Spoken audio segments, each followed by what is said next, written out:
apie Mercedes-Benz markės automobilį dėl nevaviršito greičio. Jį filmuok. Kelią daviau. Taip. Sustojo. Taip. Kadangi sustojo, aš turiu teisę važiuoti toliau.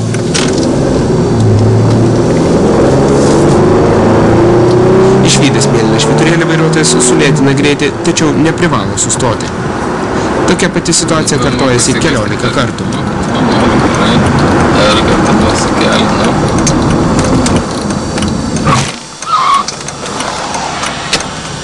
Sustojo, daviau kelią, viskas. Jau važiuot galiu vėl.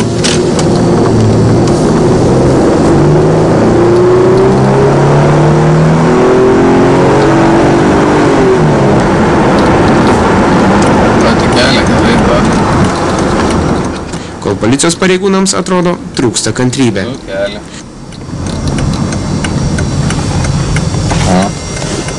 Sustojo, toliau vėl galiu važiuoti. Ko? Parodyk, kas yra?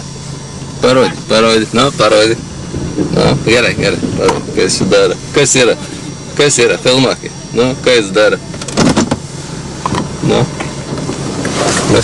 Filmuok, ką jis daro.